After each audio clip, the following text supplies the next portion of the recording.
Oke, kembali lagi bersama Om Vio di Pitutur Mbah Kakung. Seperti kemarin, kita akan melanjutkan liputan-liputan tentang UMKM di sekitar Magelang, khususnya di daerah Borobudur.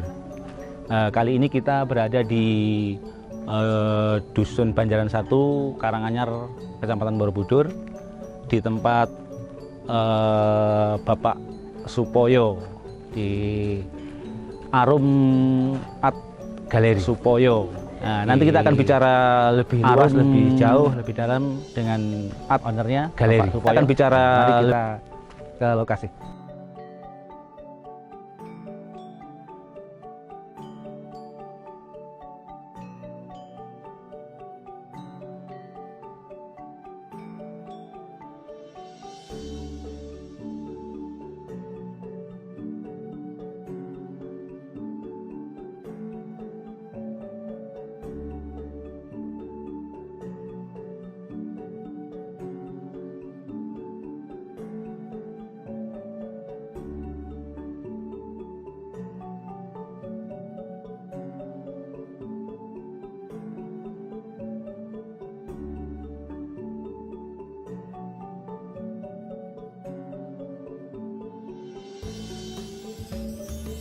Halo Mas, Bapak ada? Ada. Bisa ketemu sama Bapak? Bisa.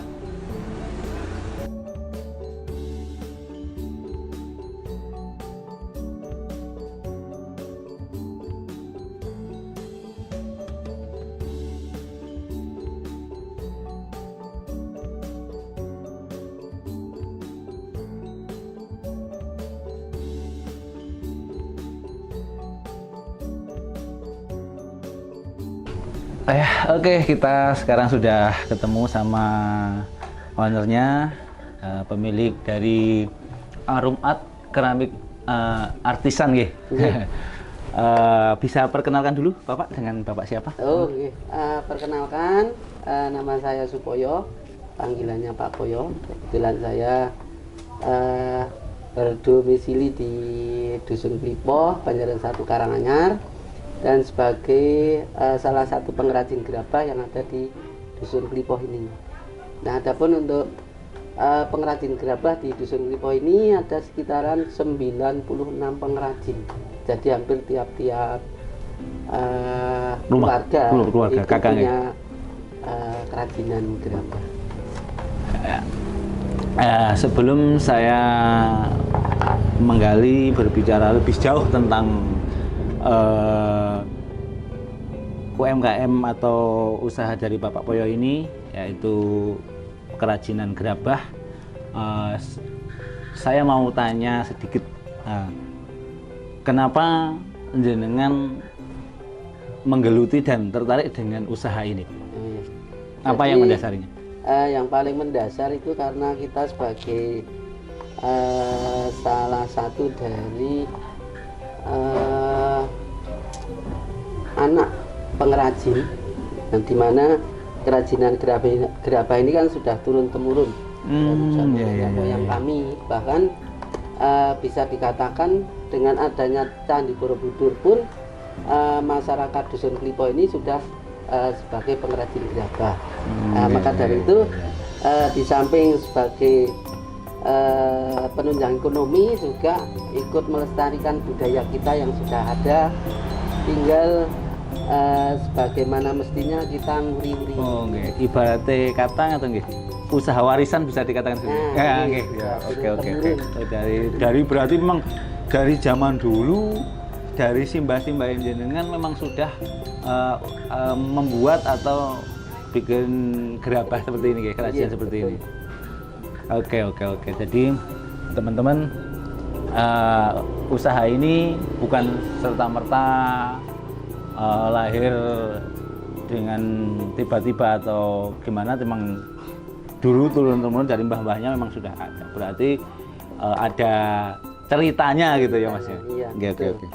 Nah, adapun cerita dari nenek moyang kami itu, kerajinan gerabah dimulai dari simbah yang namanya simbah Nyai Kalipah. Oh begitu, berarti ada memang silsilahnya ada gitu. Silsilahnya, storytellingnya seperti itu. Jadi Mbah Nyai Kalipah itu orang pertama yang membuat kerajinan gerabah yang ada di kawasan Borobudur ini. Oh, yang maksudnya berarti gini ya Mas ya, bisa ditarik garis gini ya maksudnya, Desa Klipoh itu katanya lahir dari dari nama Simbah Kalipah itu. Oke, siap. Gini Mas, kerajinan gerabah ini otomatis kan sesuatu karya yang mungkin bisa dipelajari dan kampung-kampung lain atau warga-warga lain atau orang-orang lain mungkin di sekitarnya bisa saja seumpama mau membuat usaha seperti ini gitu. Iya, betul. Tetapi kenapa sepertinya kok hanya ada di daerah sini saja kerajinan seperti ini gitu. Untuk di daerah Borobudur guys saya bilang ini. Iya, betul sekali. Dan tidak cuma di kawasan Borobudur, bahkan di Magelang pun gitu ya. Kerajinan gerabah yang masih eksis sampai sekarang itu ya ada di Dusun Klipoh ini. Nah, bagaimana ceritanya karena seseorang atau pengrajin itu kalau diniati cuman dari ketika orang pingin aja, itu mungkin dari angka 100 yang nanti yang bisa berjalan itu cuma 1-2.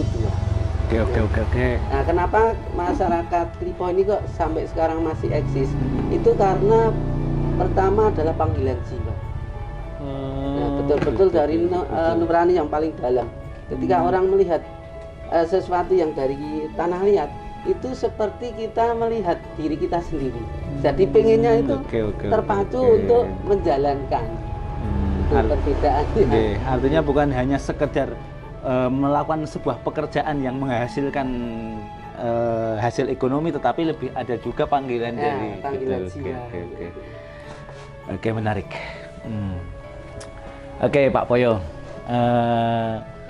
tadi jenengan sempat bilang bahwa di daerah Klipoh di sini atau di dusun ini mayoritas mayoritas warganya adalah pembuat atau pelaku dari pembuat kerajinan gerabah ini.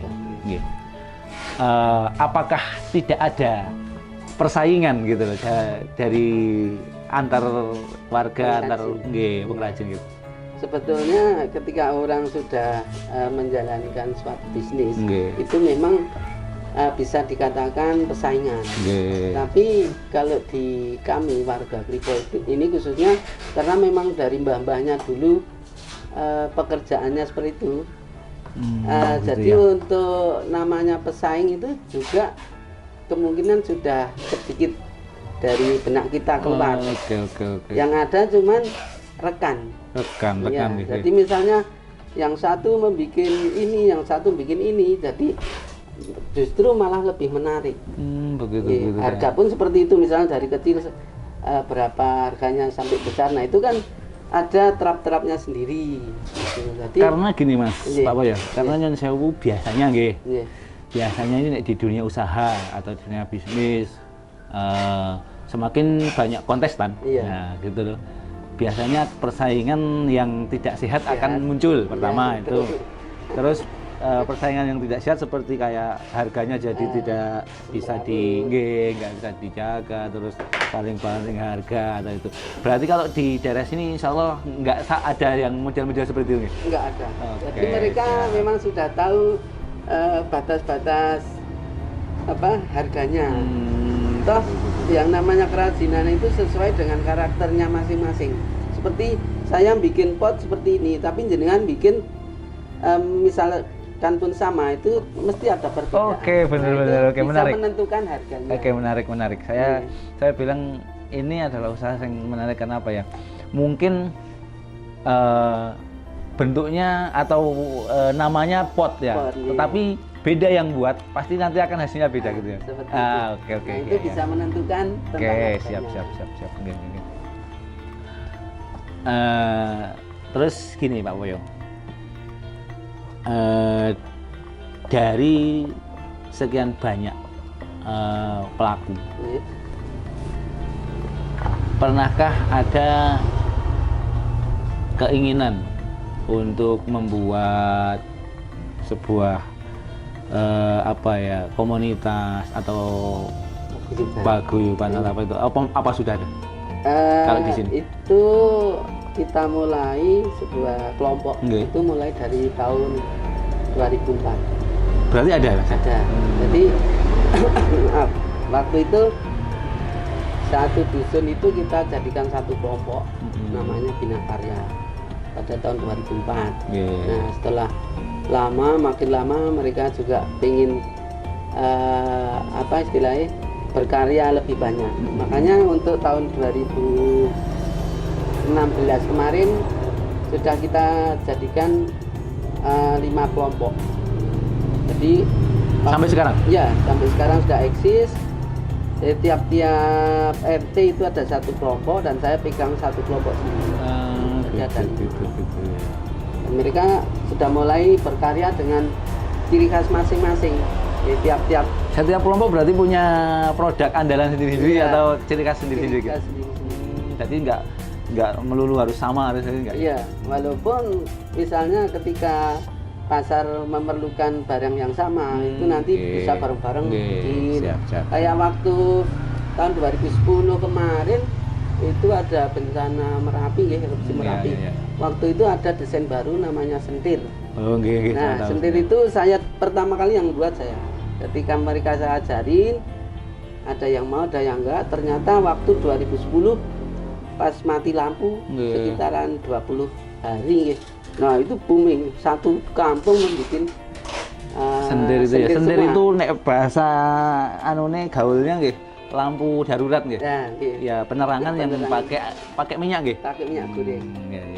Itu sehari waktu itu bisa keluar barang 3.000 pieces. Wih.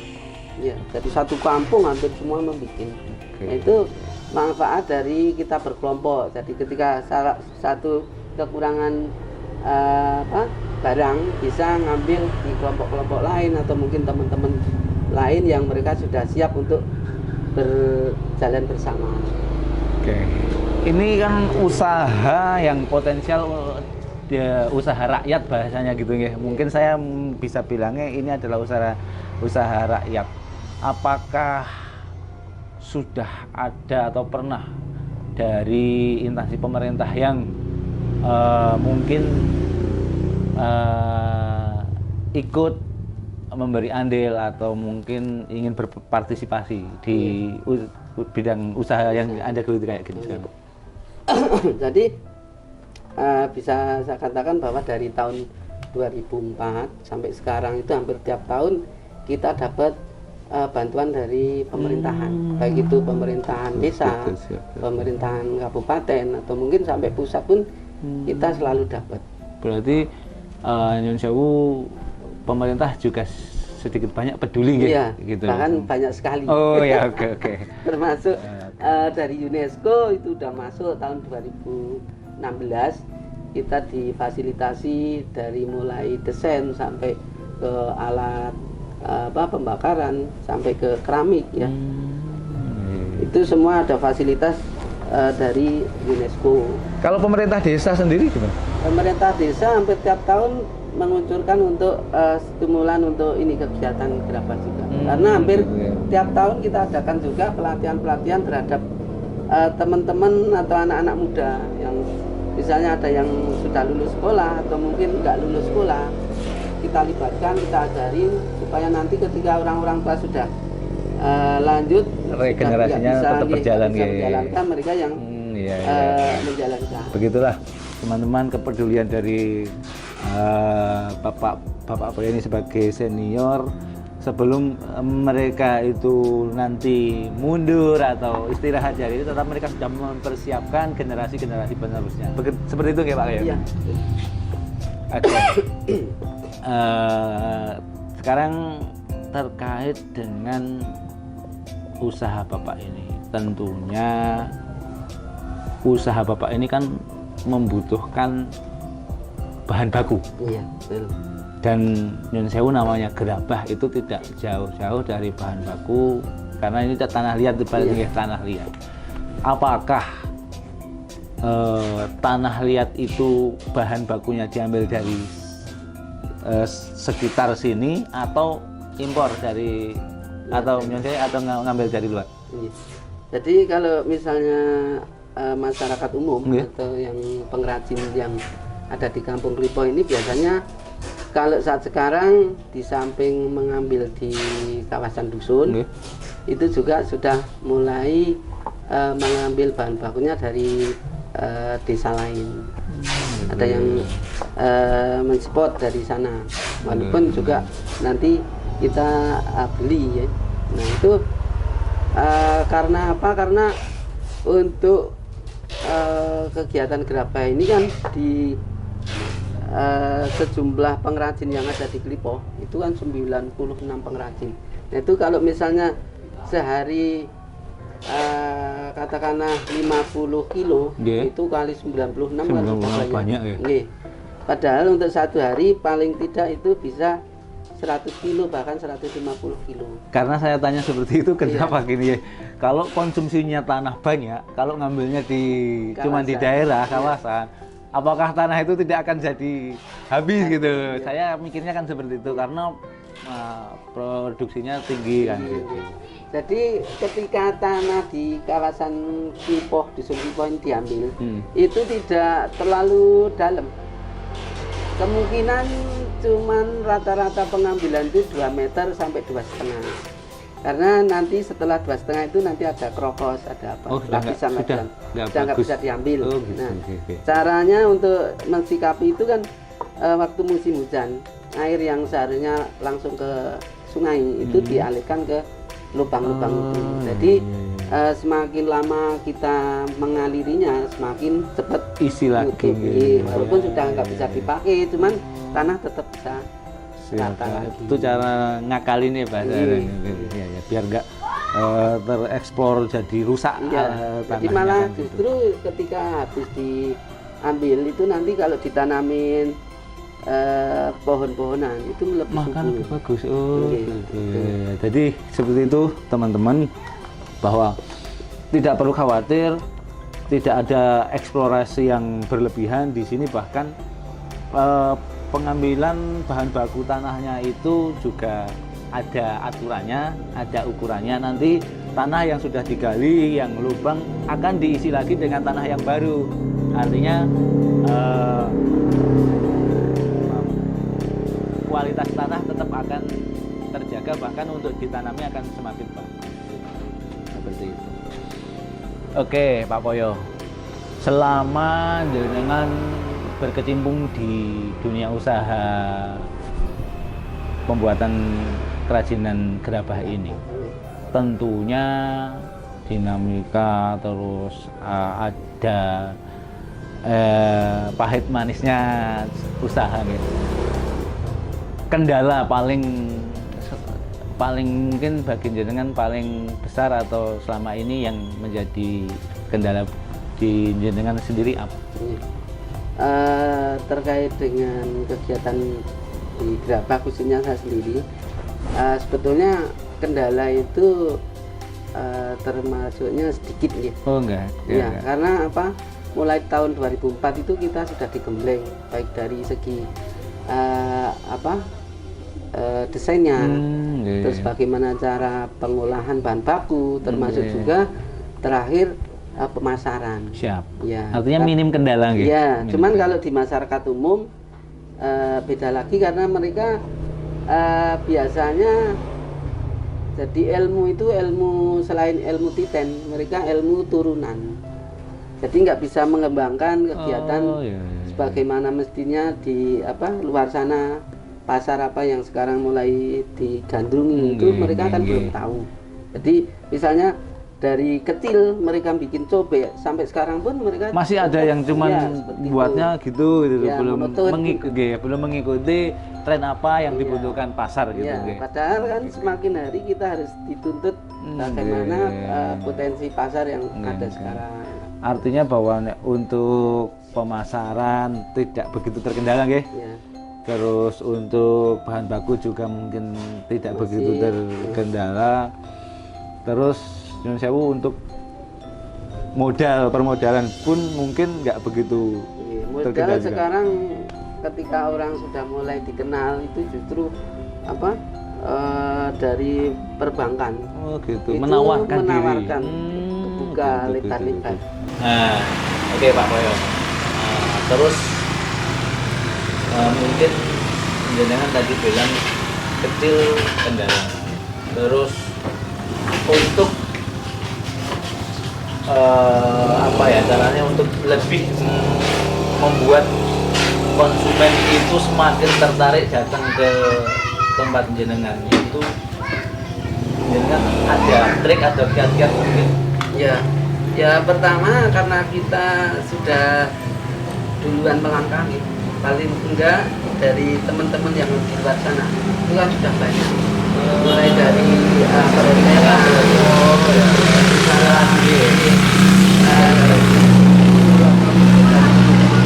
kita sudah tersebar kawasan Jawa katakan begitu.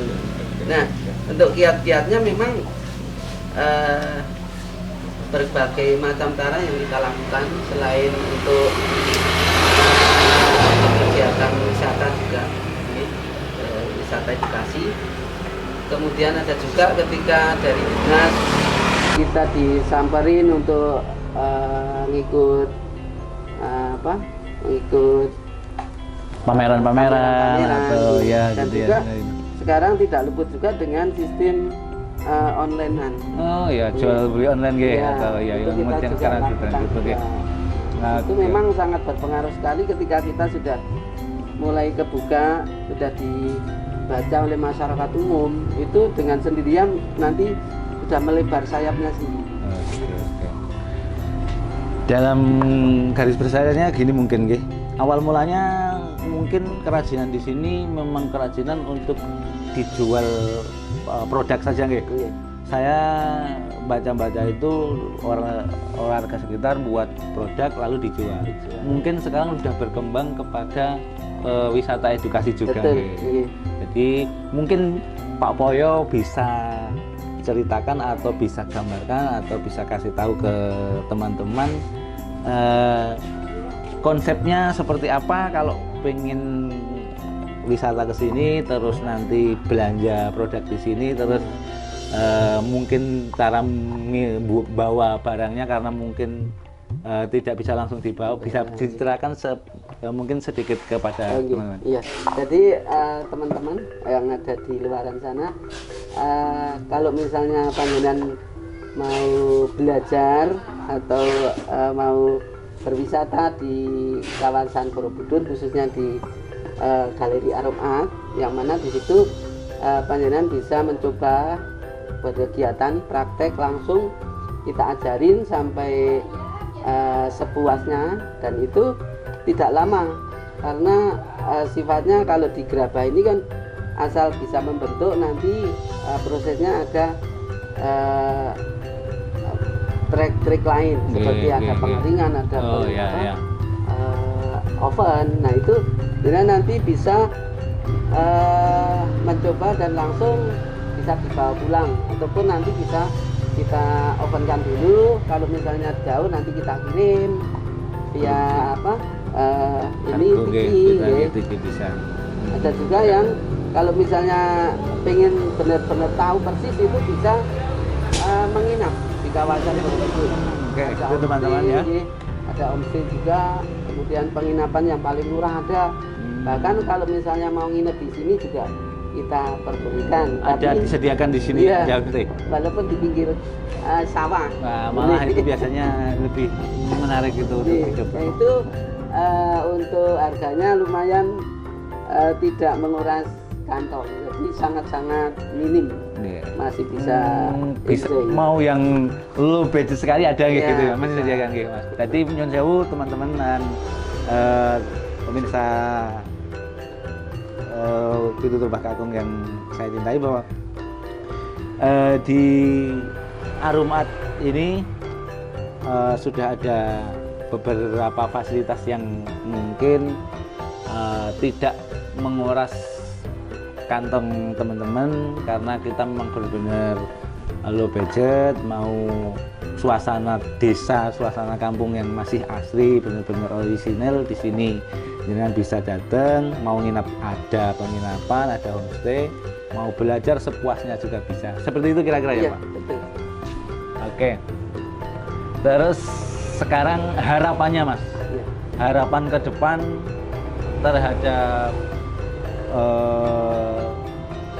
ini apa, kerajinan jenengan ini, agar kedepannya lebih gimana, harapannya seperti apa, terus mungkin pesan-pesan untuk teman-teman di luaran atau sahabat-sahabat Pitutur Mbah Kakung semuanya, jika tertarik dan kepingin untuk monggo harapan sama. Jadi kalau harapan memang yang kita harapkan itu ketika orang-orang suku sekarang sudah hampir punah ya, karena sudah pulang. Nah itu harapan dari kami juga, masyarakat itu masih nguri-uri. Jadi anak turun nih wong lipo itu kalau bisa ya tetap pegang tanah liat sebagai pengrajin gabah.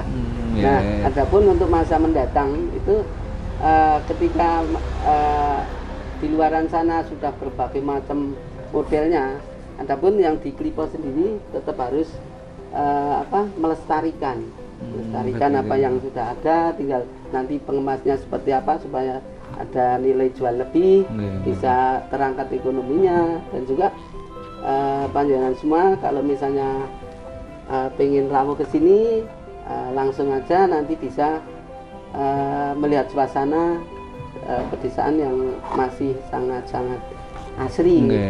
Ya. Terima kasih, Mas. Satu lagi mungkin, apabila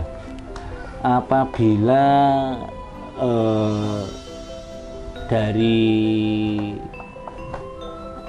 luar masuk untuk mengajak untuk ibaratnya kayak membuat sebuah apa ya Mas, seperti ini ya, usaha seperti ini, terus jenengan dan teman-teman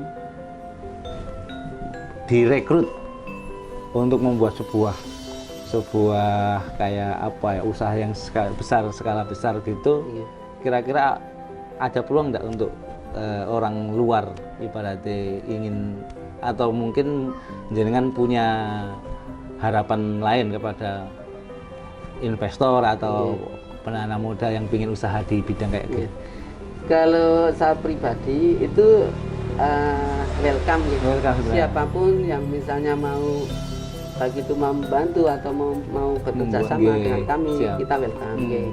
Soalnya gini Mas, saya bilang seperti itu, di sini kan wisata edukasi. Apabila ilmu jenengan nanti dijiplak atau dikembangkan di tempat lain gitu, saya apakah tidak khawatir seperti itu?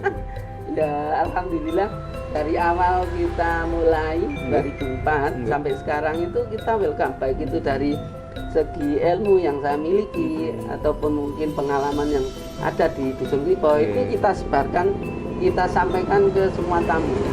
Jadi meskipun mereka mau belajar atau mungkin mau mengembangkan sendiri, itu kita nggak masalah. Nggak takut Justru kalau misalnya malah seneng gitu ya. Ada teman yang dari luar sana pengen mengembangkan, kita sangat-sangat senang sekali. Malah seneng. Karena untuk kerajinan gerabah ini jadi nggak punah. Nah itu. Tapi alhamdulillah dari sekian banyak, sekian ribu, bahkan sekian juta orang yang rawuh sini, itu sementara ini mereka melihatnya cuman dari seninya. Jadi memang tertarik karena nilai seninya gitu ya, bukan nilai komersial atau ekonominya gitu. Iya. Oke. Paling banyak. Siap. Sekali lagi Mas, biasanya tamu yang mampir ke sini, datang ke sini itu dari kalangan apa? Dari berbagai kalangan. Oh gitu, mulai dari playgroup. Oh, dari anak kecil juga. Iya, tamu-tamu luar negeri. Artinya bahwa merambah ke semua kalangan. murid sekolah, anak-anak sekolah, terus orang-orang umum, bahkan ya, mungkin pengusaha, bahkan pernah ada wisatawan asing atau gitu? Hampir tiap hari ada. Oh gitu ya? Iya. Berarti ini bukan hanya melulu untuk wisatawan lokal-lokal saja, berarti Iya, sudah sampai ke luar negeri. Gitu ya. Oke ya, seperti itu teman-teman. Usaha kerajinan gerabah ini ternyata bukan hanya diminati oleh warga-warga sekitar, orang-orang lokal, pelajar-pelajar, ternyata juga di luar itu turis-turis manca pun tertarik ke sini dan suka ke sini. Mereka turis-turis seperti itu juga praktek di sini kan? Iya, kita semua ketika mereka sudah sampai ke Aromat ini kita ajarin. Bukan hanya lihat saja ya berarti? Tidak cuma melihat atau beli saja. Jadi memang benar-benar tahu bagaimana merasakan, mungkin merasakan sensasinya seperti apa. Nah itu yang di daerah lain mungkin nggak ada. Jadi kita memang benar-benar pengen mengedukasi mereka supaya tahu terbuka bahwa ini loh tanah itu ternyata bisa dipakai untuk membuat segala macam benda. Ada pengalaman mungkin sing masih kan untuk pas ngelayani tamu yang khususnya mungkin turis atau gimana? Iya gitu, ada. Jadi waktu itu tahun 2007 itu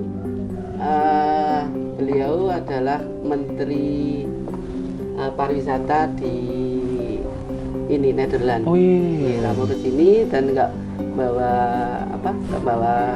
bodyguard. Jadi mereka cuma sama ibu sama guide-nya. Bapak tahu itu adalah menteri? Enggak? Sebelumnya nggak tahu. Oh gitu ya. Nah, ceritanya setelah kita ajarin bapak dan ibunya itu pas cuci tangan, itu HP waktu itu HP yang mahal. Itu jatuh di ini ember. Oh di ember sini di pas pembuatan. Iya, padahal itu baru. Nah, setelah itu HP-nya nggak dibawa lagi tapi dikasihkan ke guide-nya. Itu. Jadi masuk ke ya, gitu ya. ada pesan-pesan moral sendiri. Jadi kita misalnya kalau ada tamu memang harus perlu perhatian juga ke mereka. Oke, Pak Poyo, mungkin pertanyaan agak terakhir ini. Iya. Untuk tahapan pembuatan kerajinan ini sendiri kira-kira memerlukan waktu berapa lama? Soalnya kan tamu datang ke sini kalau nunggu pasti lama, nggak mungkin dibuat langsung bisa dibawa pulang. Bisa diceritakan berapa lama atau? Kalau lama pembikinan itu kisaran 1 sampai 20 menit selesai. Tapi tahapannya itu jadi ketika nanti sudah kita bikin, kemudian kita jemur dulu setengah hari atau mungkin 1 hari kalau panas matahari bagus, malamnya baru masuk ke oven.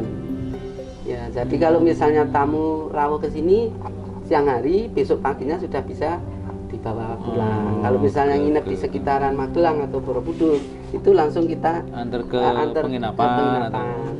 Tapi kalau misalnya ke luar daerah nanti bisa kita kirim.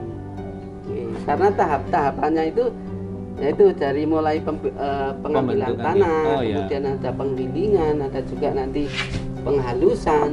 Nah itu memerlukan tahap-tahap step by step. Begitu. Kalau dari nol mungkin bisa lama ya, cuman saat dari pembentukan sampai pengerasan terus menjadi sebuah hasil karya itu paling enggak bisa sekitar 5 jam atau 1 hari. Iya, paling cepat 1 hari. Kalau misalnya pagi ke sini nanti malamnya sudah jadi. Tapi kalau sininya sore paginya sudah bisa. Oke teman-teman, tak terasa kita sudah di penghujung perbincangan kita. Tadi kita sudah membahas dari nol, dari pertama, dari semua yang perlu dibahas.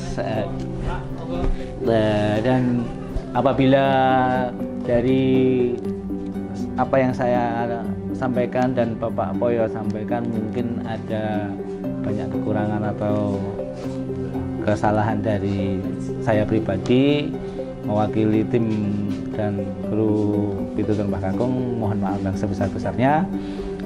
Kita akan kembali lagi di liputan-liputan UMKM yang lain berikutnya. Dari kami mohon diri, saya Om Pio bersama tim mengucapkan terima kasih dan sampai jumpa. Dadah.